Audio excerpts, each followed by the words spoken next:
Hello everyone, and welcome to the third video on solving trig equations. There's only a tiny bit new in this one. It's mostly just practice, but it is a hard topic, so it's good to get the extra practice in. Number 10, secant squared x minus 2 tangent of x is equal to 4. You may remember from earlier that if you have two different trig functions, you're going to want to use an identity to switch them.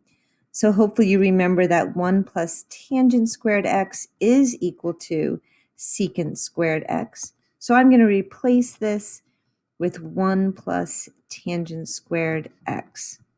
I do have a square in my equation, which means I'm going to set it equal to 0 and factor. When I bring, and I'll put it in descending order, when I bring that 4 over, it becomes minus 3.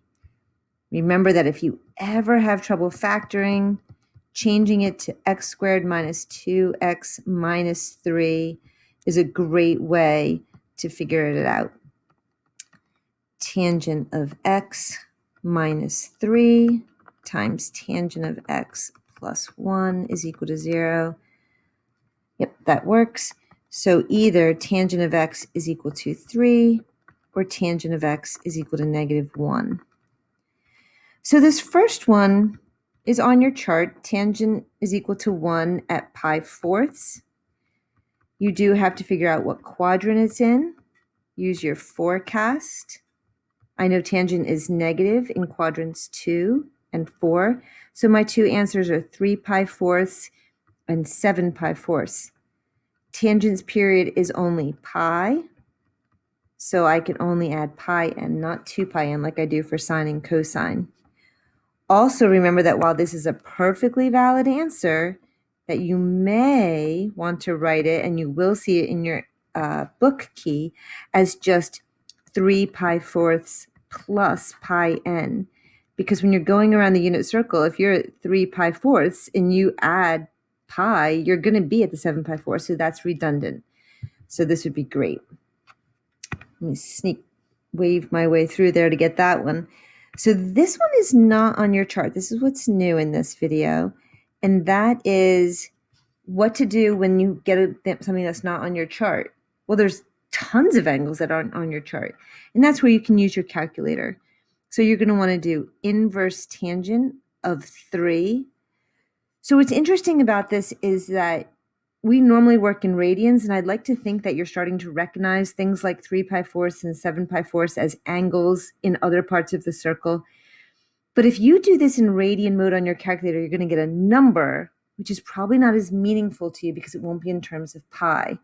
I mean, pi could be a number. Pi is 3.14. So some people see sine of 3.14, and that means something to them, but most people think in terms of pi with this. So you might want to switch to degree mode and put the answer in degrees. And it'll come out to 71.565 degrees. But if you do that, make sure you write plus 180 n and not plus pi n. You can't mix pi with degree. You can't mix radians with degrees. So if you decide to do it in degrees so that you can see it, make sure you stick with degrees. Now here's the hard part. How am I going to get that quadrant 3 answer? If this is 71 degrees, how do I get the one that's the same on this side? How do I get this angle? Well, hopefully you can see that it's 180 bigger, but you do have a chart way back in chapter 4 that tells you how to get a third quadrant angle from there. But it's probably better if you don't always need a chart. It's better if you can visualize it. So you can just add 180, and that other answer is 251.565 degrees plus 180 n. I have seen the answer left as arctan of 3 plus pi n. They didn't bother to give both answers because remember, they are across from each other. So just by adding 180, this is actually a redundant answer anyway. But there's those two answers and those two answers. So a little bit of a challenge there. But number 11 and 12 have nothing new today. So it's just an opportunity to practice. Again, I'm going to use this same identity to get rid of my secant. So 1 plus tangent squared x. And then I'm going to distribute that and put the whole thing in descending order so that I can factor. If you want to pause the video and try it on your own, that would be great. Ooh, there's no tangent term, just a tangent squared term. Do you remember what that means? If there's no plain tangent term, you can just go straight to solving. You don't have to factor at all. So tangent of x is equal to plus or minus. Don't forget your plus or minus. So it's hard to remember, but then when you do have it, what's so great is that plus or minus means every quadrant. It doesn't even need forecast because it's positive here and here and it's negative there and there. So you just want every single answer. The reference angle is pi fourths. That's when tangent is equal to 1. So 5 pi fourths and 7 pi fourths. The period for tangent is plus, period is pi, so plus pi n for all of them. If you're writing this answer, you will get it right. Will you see this answer in the book? You will not. So can you think of how you can condense it? Well, these two are redundant. Pi fourths is right across from 5 pi fourths, so you actually don't need that answer. And 3 pi fourths is right across from 7 pi fourths. So if you add pi, you don't need this answer.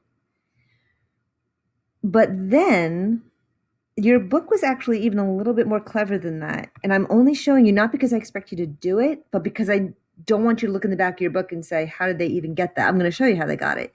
Look at my graph now. They're all 90 degrees away from each other. So what your book is going to write is pi fourths, which is this one, plus pi halves, which is 90 degrees, and plus pi halves, plus pi halves, plus pi halves. It's really pretty cool that they were able to condense the answer, like to consolidate the answer that much.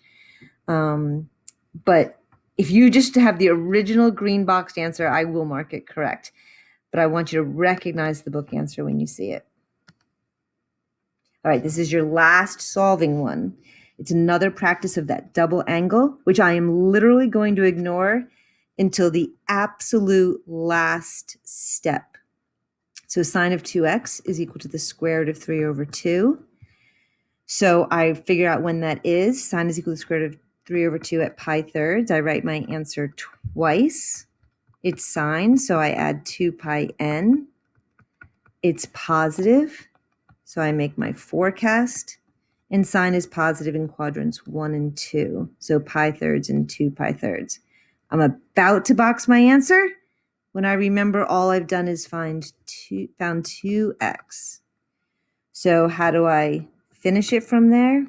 I'm going to have to divide by 2, which for the 2 pi n is going to be really easy. It's going to be x is equal to something plus just pi n, because the 2's will cancel. But you are going to have to deal with that fraction. So let's practice that. Pi over 3 divided by 2. Divided by a whole number is hard, so I'm going to change it to a fraction over a fraction so that I can keep the first one, change the division to multiplication, and flip. Keep, change, flip. Or flip and multiply. Pi 6. So this one's going to be pi 6. You should try the next one on your own if you struggle with that. But of course, I'll do it for you. 2 pi thirds over 1 over 2, which I'm going to change to 2 over 1. I'm going to change it to 1/2. I get 2 pi over 6, which is pi thirds. And this is confusing to people because now they're not the same and you're used to your answers both being pi thirds and 2 pi thirds. And it's easy to think you made a mistake, but it's because of that double angle that happened.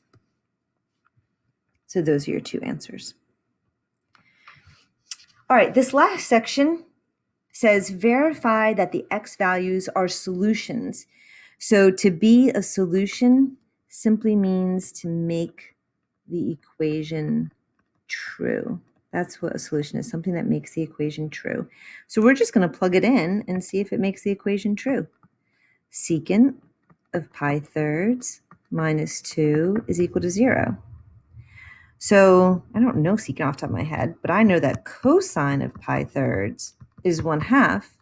So secant of pi thirds is the flip of that, 2. 2 minus 2 is equal to 0. That one works. What about 5 pi thirds? So I don't have to redo all the work. It should still be 2 because it has the same denominator. It's the reference angle is pi thirds. But where is 5 pi thirds? 5 pi thirds is in quadrant 4, and cosine is still positive in quadrant 4. So secant is still positive in quadrant 4. Always looking at that forecast. And therefore, secant of 5 pi thirds is also equal to 2. And 2 minus 2 is equal to 0. I'm going to show you how to do it on the calculator, but I'll actually wait until I do this next one also. Cosine squared of 4x.